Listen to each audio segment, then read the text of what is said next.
Student, आज हम अपने ग्रामर बुक से फर्स्ट लेसन भाषा और व्याकरण को समझेंगे। फर्स्ट टॉपिक है हमारा भाषा। भाषा क्या है? भाषा ऐसा साधन है जिसके द्वारा मनुष्य अपने भावों तथा विचारों का आदान प्रदान करता है।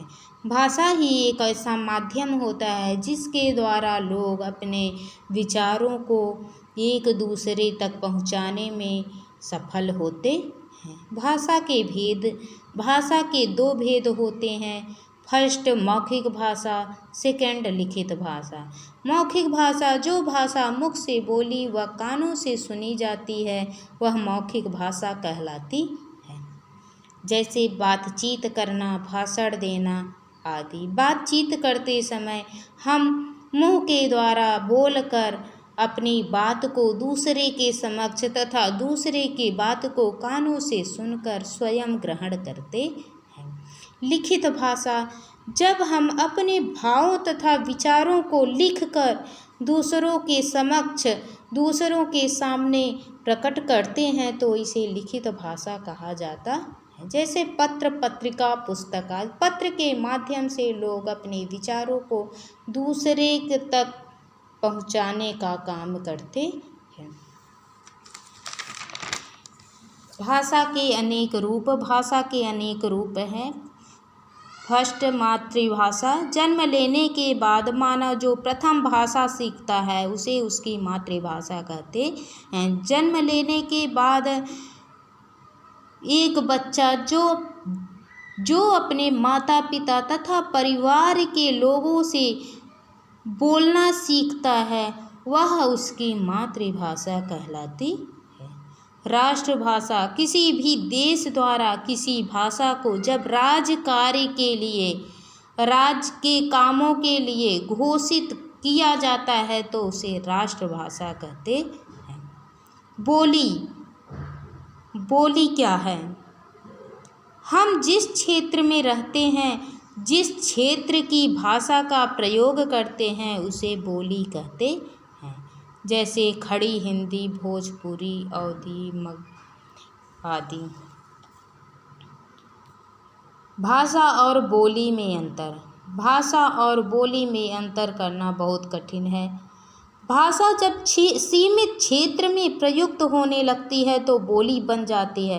भाषा जब कम जगह पर बोली जाने लगती है तो वह बोली का रूप ले लेती है। और जब विस्तृत क्षेत्र में व्यक्त होने लगती है, और जब बोली विस्तृत क्षेत्र में व्यक्त होने लगती है तो भाषा कहलाने लगती है। अब इसमें हम कुछ अंतर देखते हैं। भाषा, बोली। फर्स्ट है, भाषा का क्षेत्र विस्तृत होता है।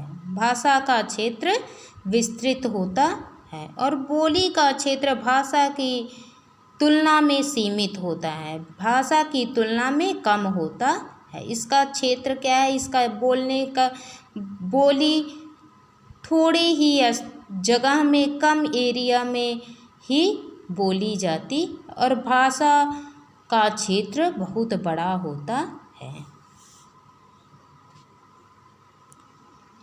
अपने क्षेत्र से बाहर के लोगों से बातचीत के लिए भाषा का प्रयोग किया जाता। अपने क्षेत्र से बाहर, अपने एरिया से बाहर के लोगों से बातचीत करने के लिए भाषा का प्रयोग किया जाता है। बोली का प्रयोग क्षेत्रीय लोगों से बातचीत करने के लिए किया जाता है।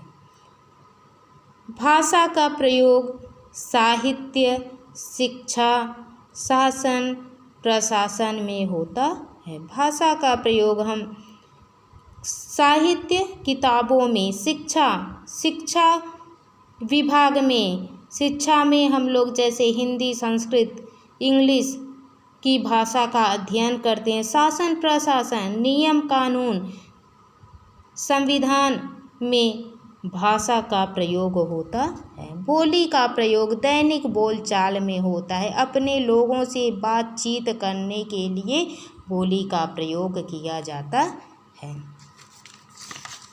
अब आते हैं लिपि। लिपि का अर्थ होता है लिखने का ढंग, लिखने की विधि। किसी भी भाषा को लिखने की विधि, किसी भी भाषा को लिखने की विधि लिपि कहलाती है। ध्वनियों को लिखने के लिए जिन चिन्हों का प्रयोग किया जाता है वही लिपि कहलाती